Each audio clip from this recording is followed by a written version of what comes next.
Hey everybody.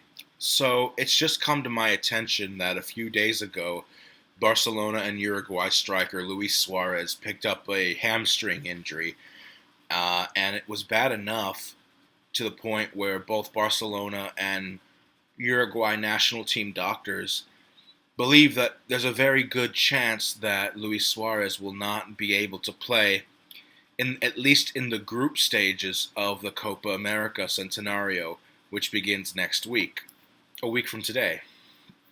And I don't think it can be stressed enough that this is a big blow to Uruguay. And it's rather disappointing.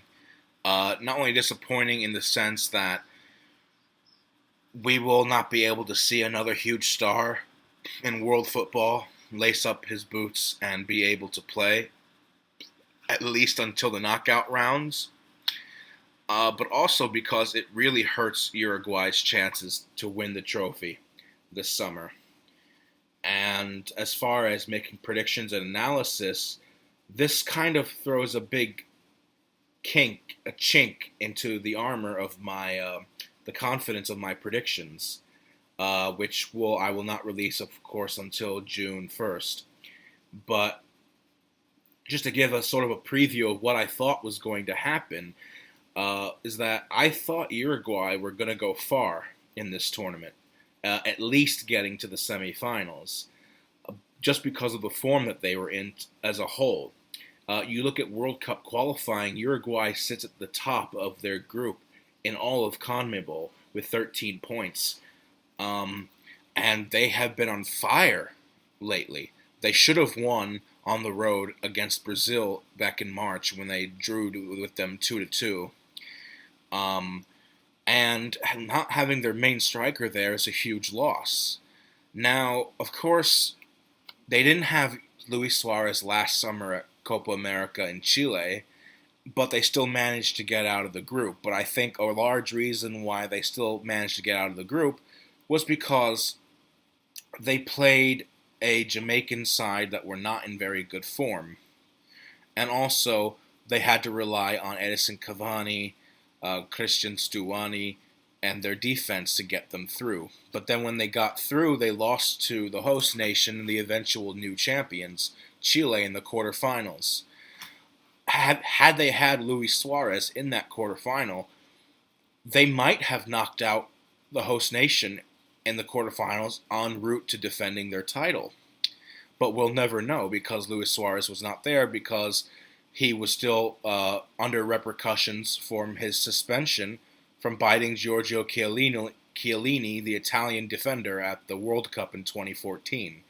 So, not having Luis Suarez again for the second year in a row at Copa America Centenario, at least for the first three games, could seriously hurt Uruguay. Because now you have a Jamaican side in their group. They've been drawn to Jamaica again, who is now in better form after coming in second place at the Gold Cup last summer, and a really strong Mexican team that is probably in the best form of any country heading into this tournament right now. I think Mexico has won all 5 of its games so far under its new coach Osorio, and they haven't conceded any goals at all. Mexico right now looks excellent. So you look at Uruguay's group. Really, the only outstanding weak link there is Venezuela, who has been in awful form lately as the country itself is heading toward economic and societal collapse. The national team has done very poorly in qualifying with only 1 point after 6 games. So that's really the only vestige of good signs to come for Uruguay.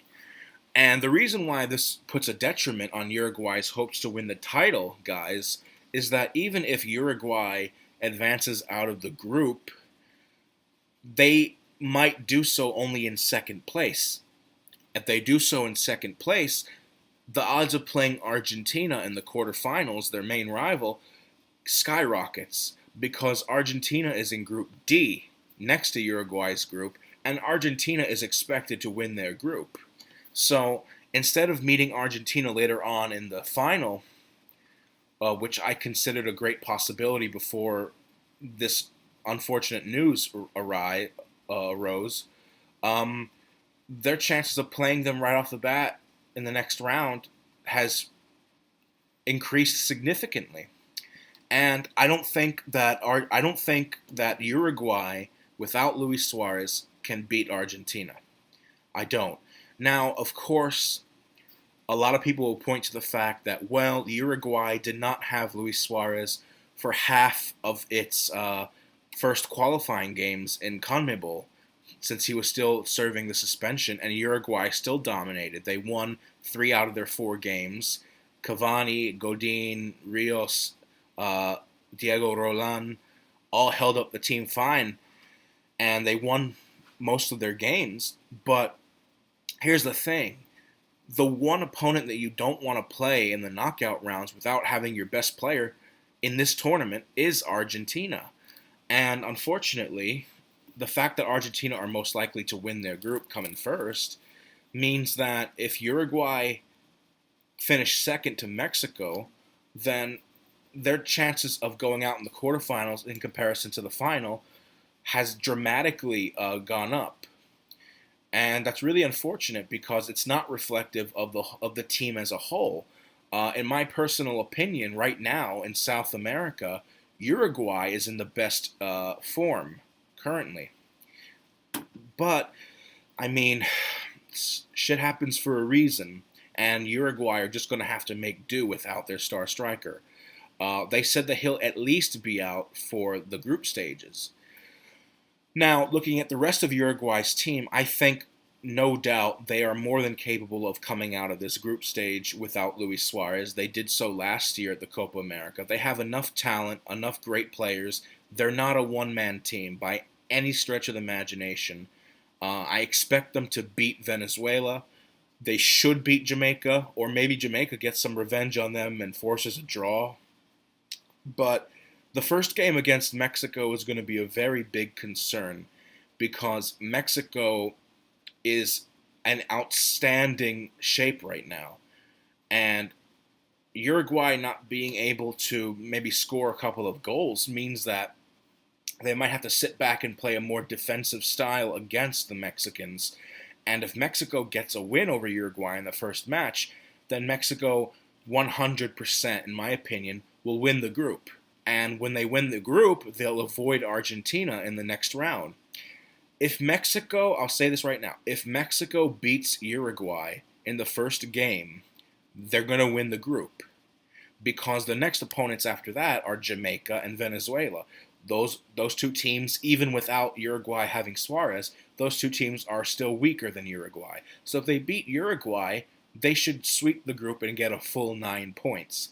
At that point, it doesn't matter if Uruguay wins its next 2 games against Jamaica and Venezuela because they'll finish with 6 points in second place and most likely have to play their neighbors across the river in the quarterfinals.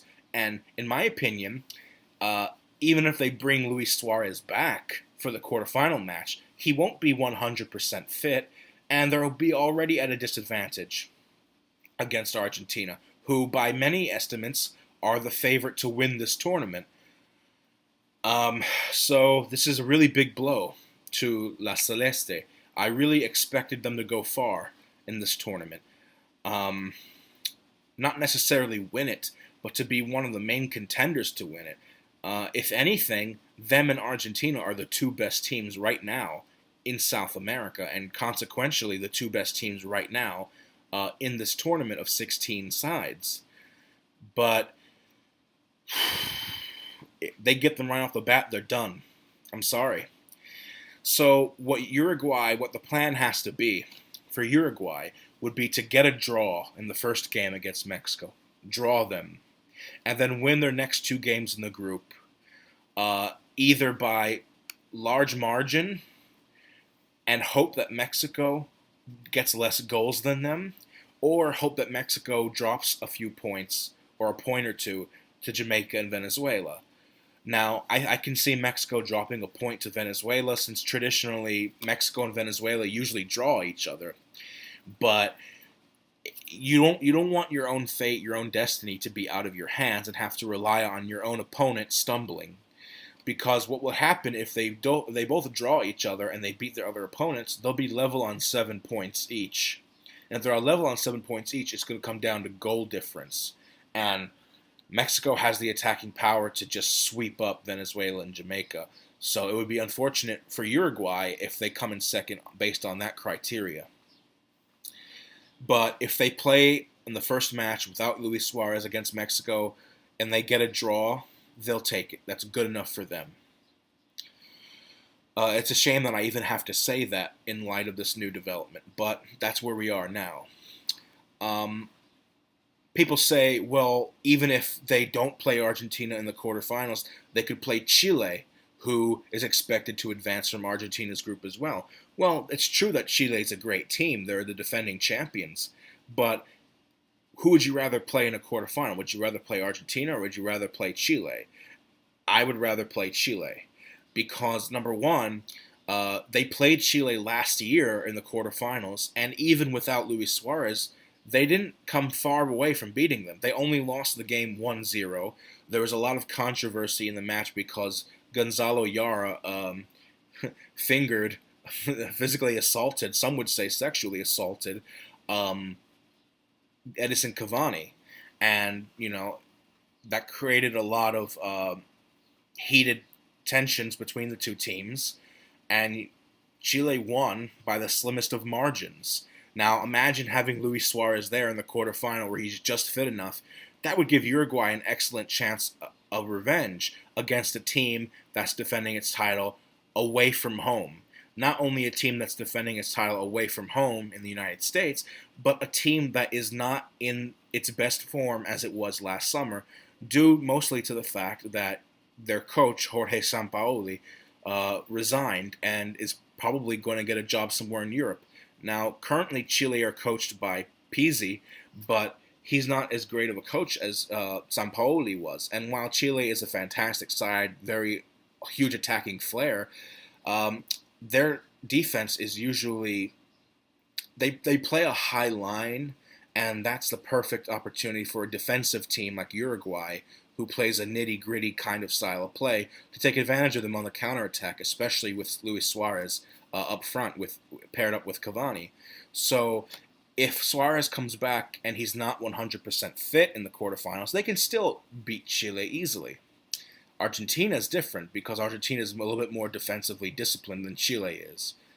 So I would say that if Uruguay suffers from Luis Suarez's absence and they don't win the group, as I feel they should, no disrespect to Mexico, but I think Uruguay, when they're at their very best, is a slightly better team than Mexico.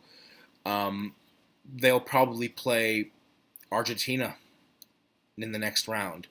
And they would have to hope at that point that Suarez would be 100% fit.